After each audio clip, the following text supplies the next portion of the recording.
அத்தியாயம் 4. கடம்பூர் மாளிகை. இத்தனை நேரம் இளைப்பாறி இருந்த வல்லவரையனுடைய குதிரை இப்போது நல்ல சுறுசுறுப்பை பெற்றிருந்தது. ஒரு நாழிகை நேரத்தில் கடம்பூர் சம்புவரையர் மாளிகை வாசலை அடைந்துவிட்டது. அந்த காலத்து சோழ நாட்டு பெருங்குடித் தலைவர்களில் செங்கண்ணர் சம்புவரையர் ஒருவர். அவருடைய மாளிகையின் வாசல் ஒரு பெரிய நகரத்தின் கோட்டை வாசலைப் போல் இருந்தது.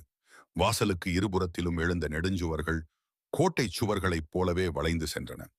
கோட்டை வாசலில் யானைகளும் குதிரைகளும் ரிஷபங்களும் அந்த மிருகங்களை எல்லாம் பிடித்து கட்டுவோரும், தீனி வைப்போரும், தண்ணீர் காட்டுவோரும், ஆங்காங்கு தீவர்த்தி தூக்கி பிடித்து வெளிச்சம் போடுவோரும், தீவர்த்திகளுக்கு எண்ணெய் விடுவோருமாக ஒரே கோலாகலமாயிருந்தது.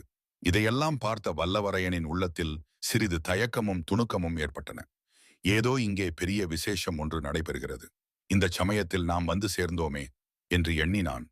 நடக்கும் விசேஷம் என்னவென்பதை பார்த்து தெரிந்து கொள்ளும் ஆவலும் ஒரு பக்கம் பொங்கிக் கொண்டிருந்தது. கோட்டை வாசற் கதவுகள் திறந்துதான் இருந்தன. ஆனால் திறந்திருந்த வாசலில் வேல் பிடித்த வீரர்கள் சிலர் நின்று கொண்டிருந்தார்கள். அவர்களை பார்த்தால் யமகிங்கரர்களைப் போல் இருந்தது. தயங்கி நின்றால் தன்னை அவர்கள் நிறுத்தி விடுவார்கள் என்றும் தைரியமாக குதிரையை விட்டுக்கொண்டு உள்ளே போவதுதான் உசிதம் என்றும் அந்த வீர வாலிபன் எண்ணினான். அந்த எண்ணத்தை உடனே காரியத்தில் நிறைவேற்றினான். ஆனால் என்ன ஏமாற்றம்! குதிரை கோட்டை வாசலை அணுகியதும் வேல் பிடித்த வீரர்கள் இருவர் தங்கள் வேல்களை குறுக்கே நிறுத்தி வழிமறித்தார்கள். இன்னும் 4 பேர் வந்து குதிரையின் தலைக்கயிற்றை பிடித்துக் கொண்டார்கள். அவர்களில் ஒருவன் வந்தியத்தேவனை உற்று பார்த்தான். இன்னொருவன் தீவர்த்தி கொண்டு வந்து உயரத் தூக்கி முகத்துக்கு நேரே பிடித்தான். வல்லவரையன் முகத்தில் கோபம் கொதிக்க, இதுதான் உங்கள் ஊர் வழக்கமா? வந்த விருந்தாளிகளை வாசலிலேயே தடுத்து நிறுத்துவது என்றான். நீ யார் தம்பி, இவ்வளவு துடுக்காக பேசுகிறாய்? எந்த ஊர் என்றான் வாசற்காவலன். என் ஊரும் பேருமா கேட்கிறாய்? வானகப்பாடி நாட்டுத் திருவல்லம் என் ஊர். என்னுடைய குலத்து முன்னோர்களின் பெயர்களை ஒரு காலத்தில் உங்கள் நாட்டு வீரர்கள் தங்கள் மார்பில் எழுதி கொண்டு பெருமை அடைந்தார்கள். என் பெயர் வல்லவரையன் வந்தியத்தேவன். தெரிந்ததா என்றான். உதாப்பா, தாம் இவ்வளவையும் சொல்வதற்கு ஒரு கட்டியக்காரனையும் கூட அழைத்து வருவதுதானே என்றான் காவலர்களில் ஒருவன். இதைக் கேட்ட மற்றவர்கள் சிரித்தார்கள். தீ யாராயிருந்தாலும் இனி உள்ளே போக முடியாது. இன்றைக்கு வரவேண்டிய விருந்தாளிகள் எல்லாம் வந்தாகிவிட்டது. இனிமேல் யாரையும் விட வேண்டாம் என்று எஜமானின் கட்டளை என்றான் காவலர் தலைவன்.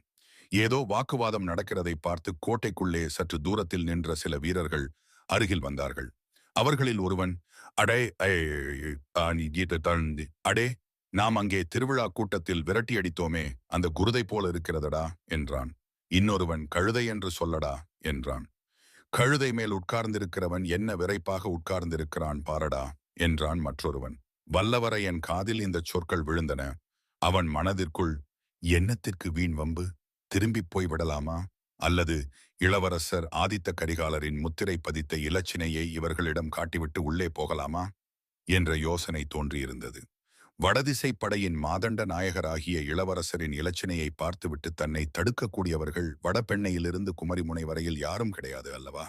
இப்படி அவன் மனத்திற்குள் விவாதித்துக் கொண்டிருந்த போதுதான் பழுவேட்டரையர் ஆட்களின் கேலி பேச்சு அவன் காதில் விழுந்தது.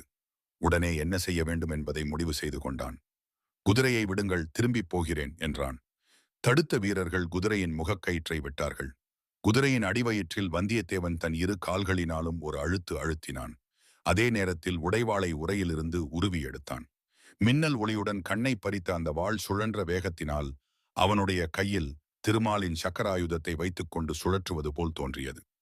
குதிரை முன்னோக்கி கோட்டைக்குள்ளே பாய்ந்து சென்றது. வழியில் இருந்த வீரர்கள் திடீர் திடீரென்று கீழே விழுந்தார்கள். வேல்கள் சடசடவென்று அடித்துக் கொண்டு விழுந்தன.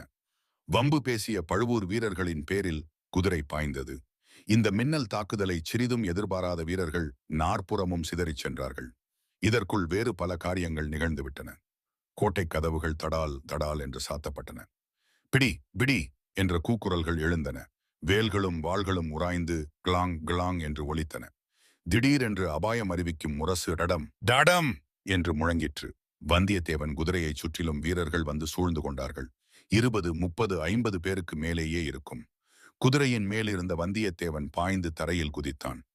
கையில் இருந்த வாளை சுழற்றிக் கொண்டே, கந்தமாறா கந்தமாறா, உன் ஆட்கள் என்னை கொல்லுகிறார்கள் என்று கத்தினான். இதைக் கேட்டதும் அவனை சூழ்ந்திருந்த வீரர்கள் திடுக்கிட்டுச் சிறிது தயங்கி விலகி நின்றார்கள். அச்சமயம் மாளிகையின் மேல் மாட முகப்பிலிருந்து, அங்கே என்ன கூச்சல், நிறுத்துங்கள் என்ற ஒரு இடி முழக்க குரல் கேட்டது. அந்த குரல் கேட்ட இடத்தில் 7-8 பேர் நின்று கீழே நடப்பதை பார்த்து கொண்டிருந்தனர். எஜமான், யாரோ ஒரு ஆள் காவலை மீறி புகுந்து விட்டான். சின்ன எஜமான் பெயரைச் சொல்லி கூவுகிறான் என்று கீழே இருந்த ஒருவன் சொன்னான். கந்தமாரா, நீ போய் கலவரம் என்னவென்று பார். இவ்விதம் மேல் மாடத்திலிருந்து அதே இடி முழக்க குரல் சொல்லிற்று. அந்த குரலுக்கு உடையவர்தான் செங்கண்ணர் சம்புவரையர் போலும் என்று வந்தியத்தேவன் எண்ணினான். அவனும் அவனை சுற்றி நின்ற வீரர்களும் சிறிது நேரம் அப்படியே நின்று கொண்டிருந்தார்கள். இங்கே என்ன ஆர்ப்பாட்டம் என்ற ஒரு இளங்குரல் கேட்டது. அந்த குரல் கேட்ட இடத்தில் நின்றவர்கள் விலகிக் கொண்டு வழி ஏற்படுத்தினார்கள். வாலிபன் ஒருவன் அந்த வழியாக விரைந்து வந்தான். கையில் பிடித்த கத்தியை இலேசாகச் சுழற்றிக் கொண்டு சூரசம்ஹாரம் செய்த சுப்பிரமணியரைப் போல நின்ற வந்தியத்தேவனை ஒரு கணம் வியப்புடன் நோக்கினான்.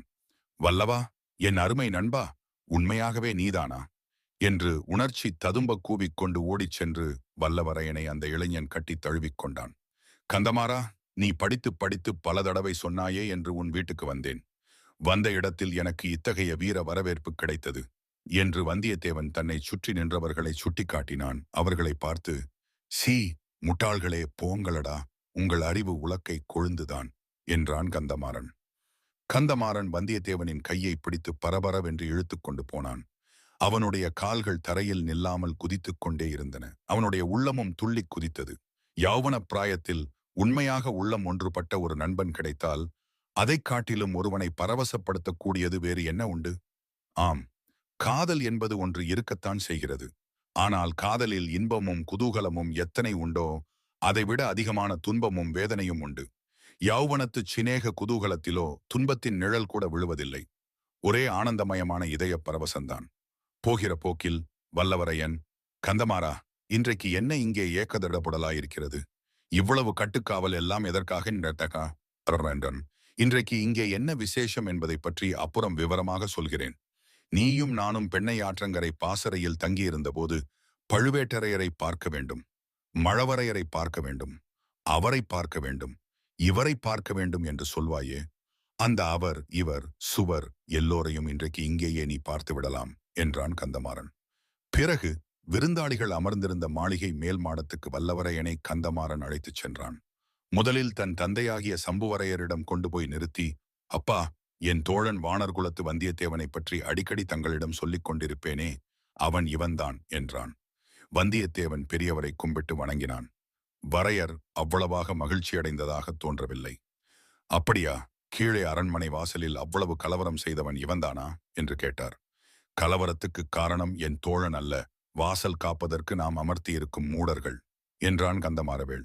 இருந்தாலும் இன்றைய தினம் பார்த்து, அதுவும் இருட்டி அரை ஜாமத்திற்கு பிறகு இவன் இவ்வளவு ஆர்ப்பாட்டத்துடன் வந்திருக்க வேண்டியதில்லை என்றார் சம்புவரையர். கந்தமாறவேளின் முகம் சுருங்கிற்று. மேலும் தந்தையுடன் வாதமிட அவன் விரும்பவில்லை. வந்தியத்தேவனை அப்பால் அழைத்துச் சென்றாள். வந்திருந்த விருந்தாளிகளுக்கு மத்தியில் நடுநாயகமாக ஓர் உயர்ந்த பீடத்தில் அமர்ந்திருந்த பழுவேட்டரையரிடம் அழைத்துப் போய், மாமா, இவன் என் ஆருயிர் நண்பன் வந்தியத்தேவன், வானப்பேரரசர் குலத்தவன். இவனும் நானும் வடபெண்ணைக்கரை பாசறையில் எல்லை காவல் புரிந்து கொண்டிருந்தோம். அப்பொழுதெல்லாம் வீராதி வீரர் பெரிய பழுவேட்டரையரை பார்க்க வேண்டும் என்று ஓயாது சொல்லிக் கொண்டிருப்பான். பழுவேட்டரையர் திருமேனியில் 64 போர்க்காயங்கள் இருப்பது உண்மைதானா என்று கேட்டுக்கொண்டிருப்பான். ஒரு நாள் நீயே எண்ணி பார்த்துக்கொள் என்று நான் சொல்லுவேன் என்றான். பழுவேட்டரையர் சுருங்கிய முகத்துடன், அப்படியா தம்பி, நீயே எண்ணி பார்த்தால் ஒழிய நம்ப மாட்டாயோ? அவ்வளவு அவநம்பிக்கையா உனக்கு?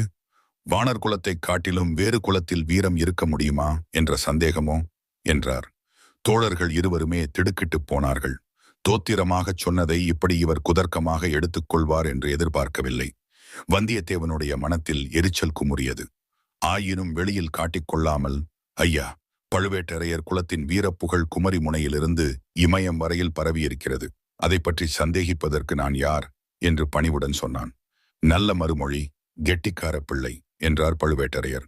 இந்த மட்டில் பிழைத்தோம் என்று வாலிபர்கள் இருவரும் அங்கிருந்து வெளியேறினார்கள். அப்போது சம்புவரையர் தமது மகனை அழைத்து காதோடு, உன் தோழனுக்கு சீக்கிரம் உணவு அளித்து எங்கேயாவது ஒரு தனி இடத்தில் படுக்கச் சொல்லு, நீண்ட பிரயாணம் செய்து களைத்துப் போயிருக்கிறான் என்றார். மாரவேள் கோபத்துடன் தலையை அசைத்துவிட்டு போனான். பிறகு மாரவேள் வந்தியத்தேவனை அந்தப்புறத்துக்கு அழைத்துச் சென்றான். அங்கே பெண்கள் பலர் இருந்தார்கள். மாரவேளின் அன்னைக்கு வந்தியத்தேவன் நமஸ்காரம் செய்தான். அவளுக்கு பின்னால் கூச்சத்துடன் மறைந்திருக்கும் பெண்தான் கந்தமாறனின் சகோதரியாய் இருக்க வேண்டும் என்று ஊகித்து கிழந்தான். தங்கச்சியை பற்றி மாறவேள் பல தடவை சொன்னதில் ஏதேதோ கற்பனை செய்து கொண்டிருந்தான் வந்தியத்தேவன். இப்போது ஒருவாறு ஏமாற்றமே அடைந்தான். அந்த பெண்களின் கூட்டத்திலே பழுவேட்டரையருடன் பல்லக்கில் வந்த மாது யாராக இருக்கலாம் என்பதை அறிய வந்தியத்தேவனுடைய கண்கள் தேடி அலைந்தன.